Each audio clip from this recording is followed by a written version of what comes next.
It has never been easier to take amazing looking wildlife footage with today's DSLR and mirrorless cameras, and I see more and more of my guests switching from stills to video throughout our safaris. Getting the footage is the relatively easy part. It's what you do with it when you get home that can be a bit of a challenge. How do you turn a series of clips into a wonderful short film that tells the story of your time in the wild? In this video, I'm going to walk you through my simple editing workflow.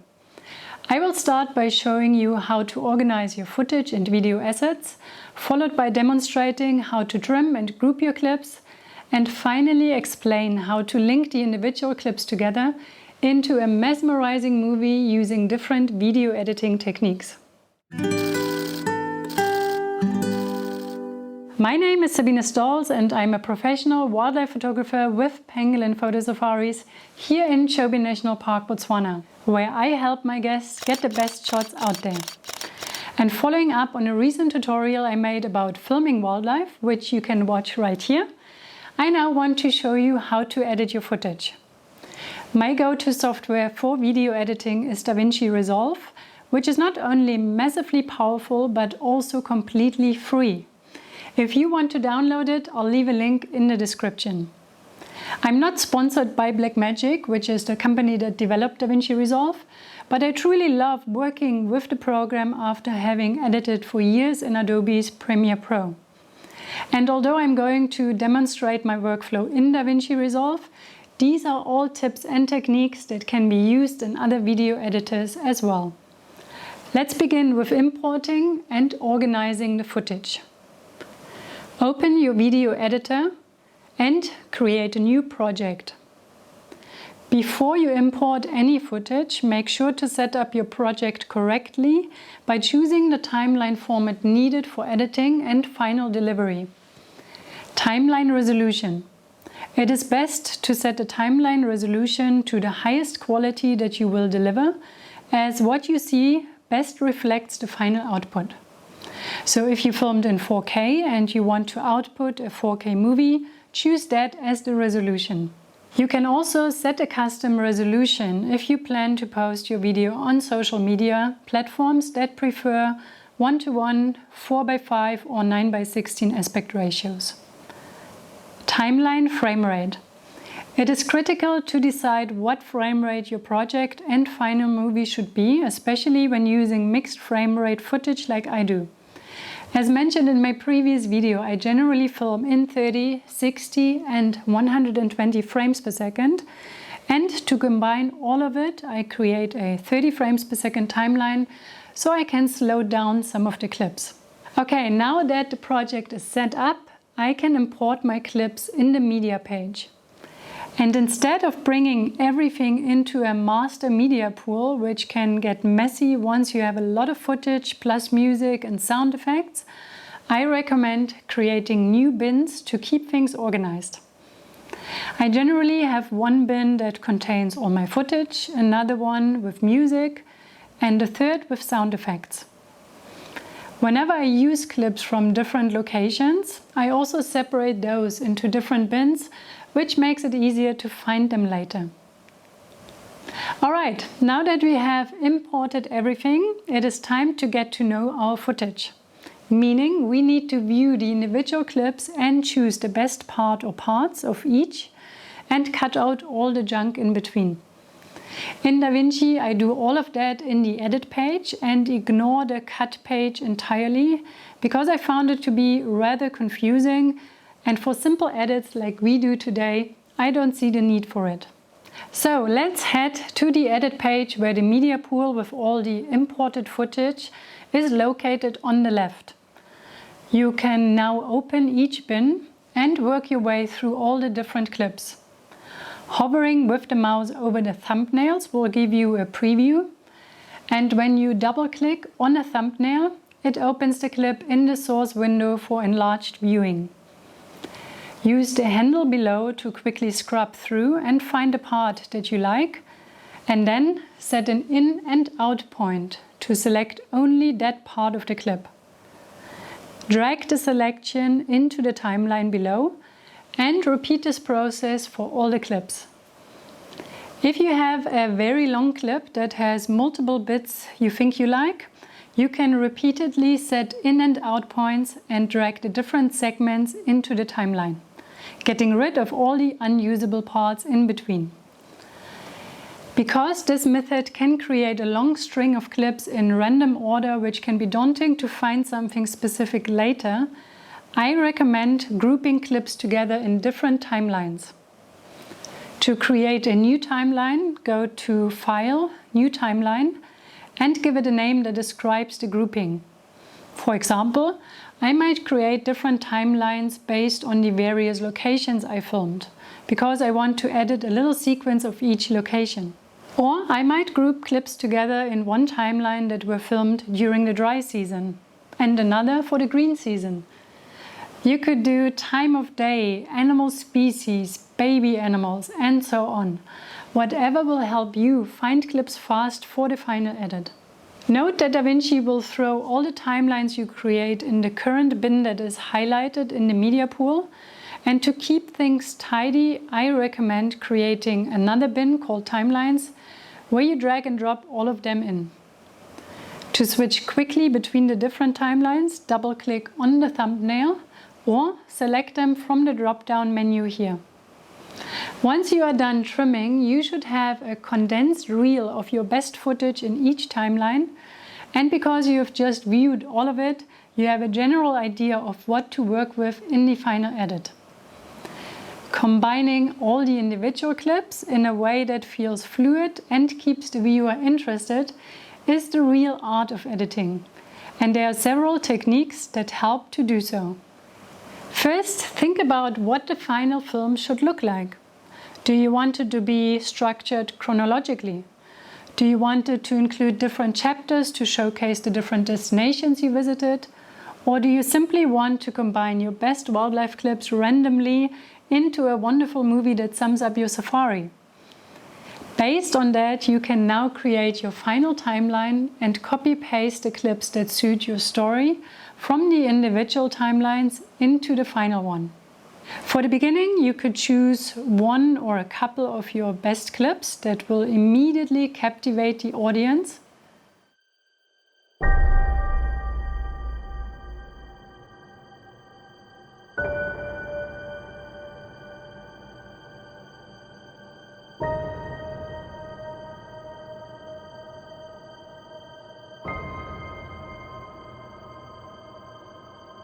Or a clip that has great original sound.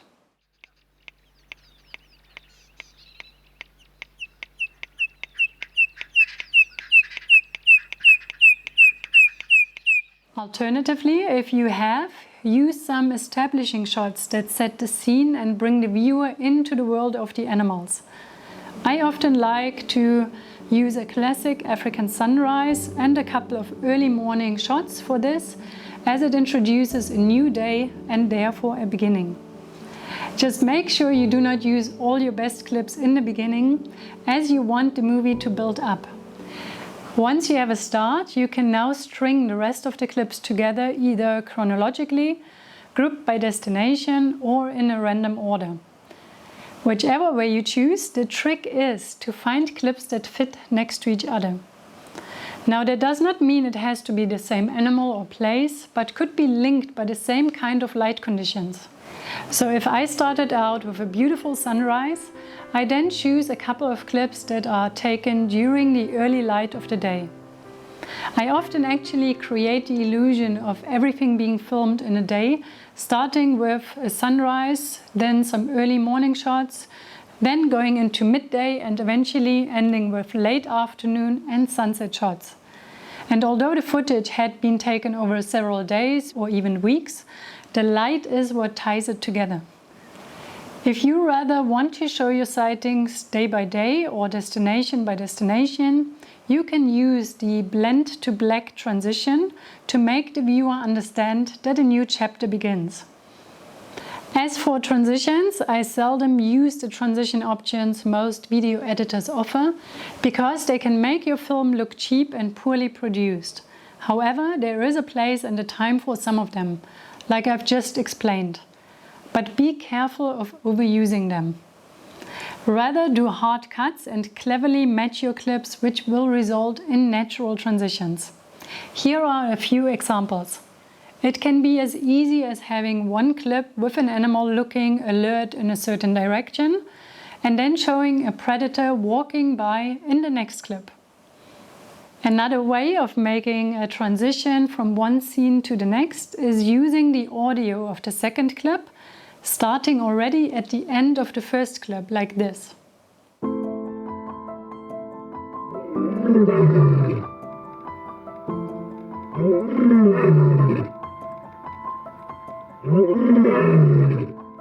To do this, place the clip containing the original sound behind another clip.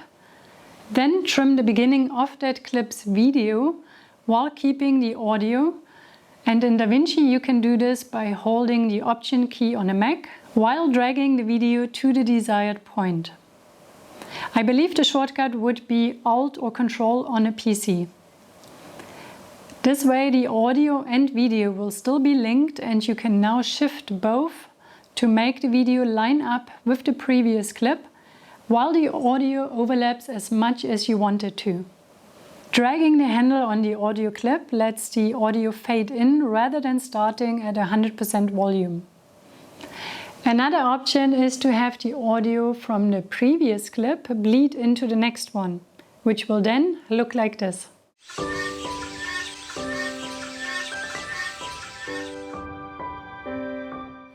What also works great is to line up two clips where the animal's movements or alignments match, like these lions drinking, or these elephants and impalas sparring in the same manner.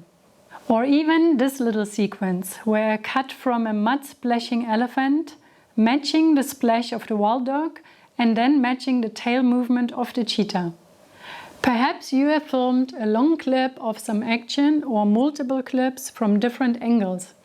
You can then make use of the movement to align the clips with each other, like in this examples of two hippos fighting. And this one of a hyena being chased by another.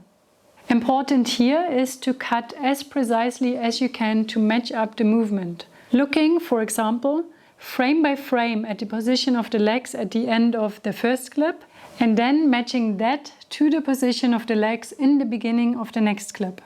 A bonus is when you filmed with a zoom lens and had the opportunity to get wide, mid-zoom and detail shots. This way you can build a short story with a couple of clips within your movie. Close-ups are great as bridging shots between clips to speed up telling a story instead of watching one long clip. Again, make sure though that you align the clips in a way that makes sense and feels fluid when watching it. Don't worry if you did not film any close-ups, you can still build a nice sequence based on a behavior that you captured. Align the clips chronologically or in a way that tells the story best, and get rid of any unnecessary bits and pieces. Whenever you can't seem to link two clips, you can use shots of the environment that act as bridging shots in between. Footage of flowers, reeds, trees and wide landscapes work great for this purpose. And if all fails and you did not film anything of the environment, use a dissolve transition. I know I mentioned earlier that I'm not a fan, but this one is simple enough and in my opinion the least intrusive transition, and if used in moderation, acceptable. Creating an ending to your movie is just as important as the beginning, and there are again several options. If you had started with a sunrise, you can of course end with some late afternoon golden light clips, followed by a beautiful sunset that then fades into black. Perhaps you were lucky enough to be in a place where you had the opportunity to do night drives and even got to capture the night sky. This would of course be a fantastic add-on to the sunset shots. Alternatively, use a clip of an animal exiting the frame as your ending, or one that walks away into the distance, one that goes to sleep, or one that is disappearing in some way. A short slideshow of your best photographs taken on a trip might be another option as a nice finale. I always prefer this option instead of inserting photographs in between the video clips, as I feel it breaks the flow. And even when adding them at the end, I suggest you animate them a little so that the movement continues. Great! You have now turned a series of clips into a story. But there's a little more refining to do. Even if you have roughly trimmed the clips before, they are likely still too long, and an easy way to shorten them is to cut them to the music. A good soundtrack can strongly emphasize the overall story. So choose a track that fits the emotion you like to convey.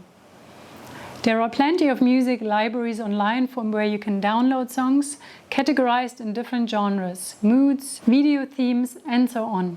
It is a good idea to download a couple of songs so that you have a variety to choose from, and also if your video is a bit longer and you need more than one song. For a wildlife film, I prefer music that has a bit of a build-up and diversity between slow and faster parts, which you can easily see in the waveform of the audio. To decide whether a song suits the clips in my timeline or not, I drag a couple of them down into the audio tracks. Then I mute all by the top, listen for a bit, and then mute the top one and listen to the others. That way I get a good idea which fits best. All I need to do now is get rid of the others and start cutting according to the beat of the music. I found a good length for a video clip to be around 3 seconds, give or take, depending on how much is happening in the scene. And to play the clip and stop it precisely on the beat, I hit the spacebar, which is the universal shortcut in most video editors. I then shorten the clip to the point where I stopped using the trim mode, which automatically shifts everything on in the timeline. Doing the same while in the standard selection mode will create gaps that you then have to close every single time via the ripple delete option, which can be tedious. There are of course shortcuts that can be set up to make this process faster, but this will be another video. Let me know in the comments if you are interested in my video editing keyboard shortcut setup. And also, if you like this content so far, why not give it a quick thumbs up to show your support. Last but certainly not least, if you really want to wow your audience and create an impactful movie, original audio is key. Good audio can be challenging to record, especially when you're on a safari with other people and there's constant background noise. However, even if you just manage to capture a few good snippets of audio, it will be worthwhile to include in your film. Multiple layers of sound are even better. So, for example, if you manage to record general ambient sound of the bush, as well as a specific animal calling, then layer both sounds on top of each other for a greater acoustic depth.